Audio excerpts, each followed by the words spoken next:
Now, the next gentleman that I have the pleasure to introduce, you heard, is a minister from Cumberland County. He's also retired from the U.S. Army as a crane operator, and after he did that, he went back into the service, this time as a chaplain in the Illinois National Guard. But the one thing I learned tonight about this man is when he came in the door, he said, "I'm a big." Does anybody know what a big is? A big brother. He has his little brother here with him tonight too.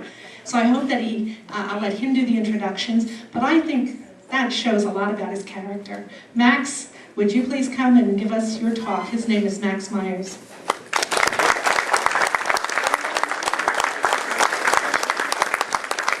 Well, good evening. We will begin my thoughts by introducing James to you. Just kind of moving in that direction. Let me just say a word. James, would you stand up so they can get to see you? James Coleman, he's my campaign manager was tied up tonight. My wife is at an event tonight, so I said, James, how about coming with me to Lebanon? So James is out with me tonight. He's on this journey with me. We've been together for a little over 2 years and walking the process. I'm going to segue from James for just a moment that'll help you understand how I'm wired and why I'm running for governor. And we'll kind of segue some of those thoughts in these next few moments. But James lives in a neighborhood of Harrisburg that is not one of our pride and joy neighborhoods. It's one of our struggling neighborhoods. A couple of years ago, James had a couple of bullets come through the walls of his home into his bedroom. James, it was just 3 weeks ago. Look at me here, James. Make sure I get this right. It was just 3 weeks ago we had a shooting in a half a block from his home. Was that Curtin Street? What's the name of that street there, James? Was it Curtin? Curtin and 6th, where he lives on 6th Street. James was just about a half a block away when the shots began ringing out. Over 20 shots fired on that corner. He was with a friend whose home was nearby. They ducked into the home while they listened to the gunfire.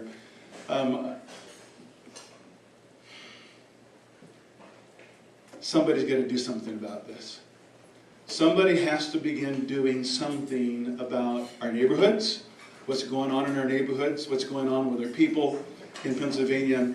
And let me just drive this a little bit further here. We have about a fifth of our population living in poverty or below the poverty level here in Pennsylvania. And I believe it's time that we begin focusing on that population. We have an obligation to one another. This is a commonwealth. We're supposed to be in this thing together and working with each other.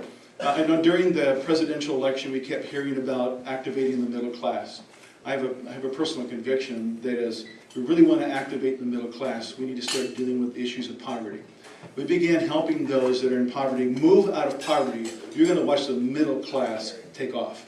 And there's so many other things that are involved in this process, but this is what drives me.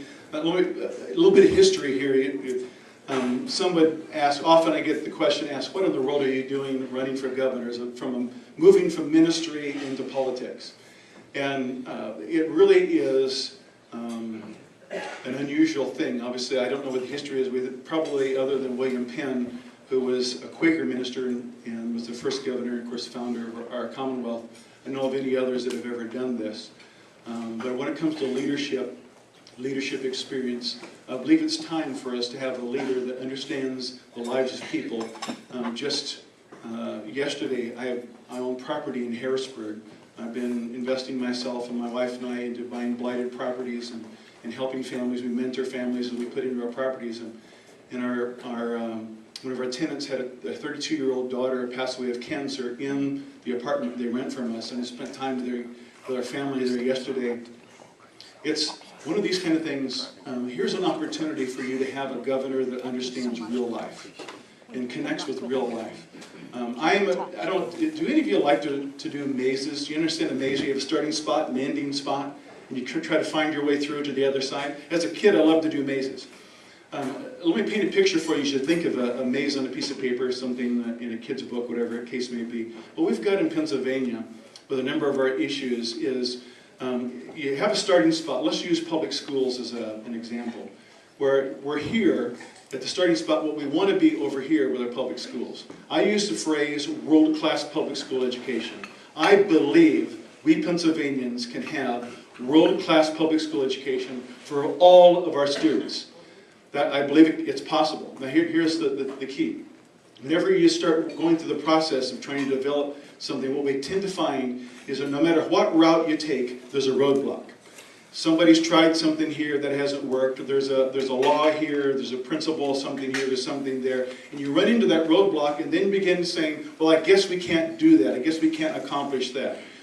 Somewhere along the line, we need to begin having leadership, and this is what I carry. Leadership with vision, which is obviously you understand we're in this huge vision vacuum here in Pennsylvania right now, because Governor Corbett has absolutely no vision whatsoever.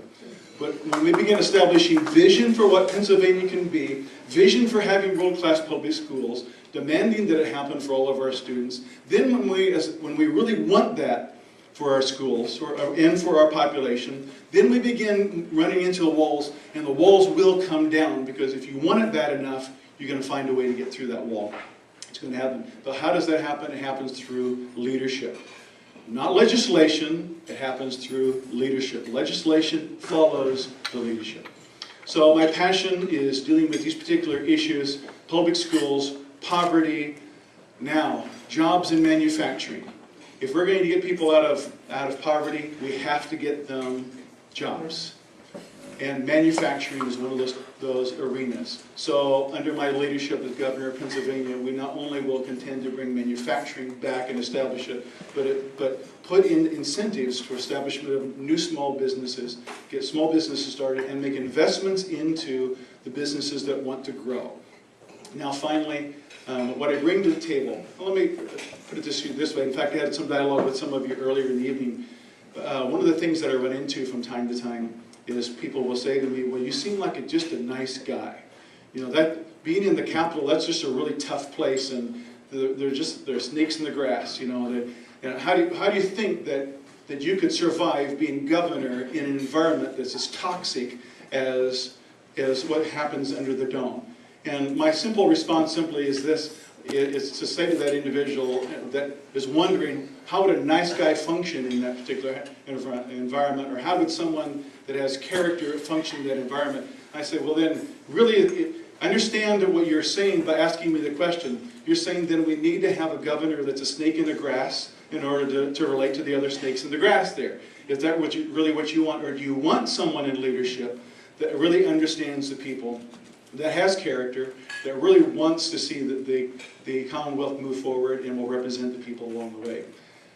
A final thought, and this really encapsulates what I'm about. I have on my website, myersforgovernor.com. On my website there's a banner that rotates, and one of the banners says this, and this is really articulates where my heart is. It says, it would be better for us to have a governor that supports the visions and dreams of 12.7 million Pennsylvanians than it is to ask 12.7 million Pennsylvanians to support the dreams of one governor. Now, this is how I'm wired. I believe that we Pennsylvanians have the answer for Pennsylvania. William Penn said that Pennsylvania was to be an example to the nations. We've never yet risen to that opportunity. I believe that our destiny awaits us. We solve our problems, and we demonstrate to the rest of the United States, this is how you handle poverty. This is how you bring people out. This is how you have world-class public school education. This is how you have jobs. This is how you improve the economy. And this is how the public relates. It happens this way. It happens through working together and empowerment of people. Which is why, as I stand before you here this evening, it's not just about what Max Myers wants to have happen, or what I can do. It's what we can do together to bring Pennsylvania to a whole nother level. Because we are the answer for Pennsylvania, not Max Myers. But collectively, together we are. And that's my vision for Pennsylvania. That's what I bring to the plate. And I look forward to building more relationship with you. Obviously, for John and I, this will not be our last time through. But you will be seeing more of us and other candidates as well. We appreciate your hospitality and appreciate the opportunity to be with you this evening. So bless you. Thanks.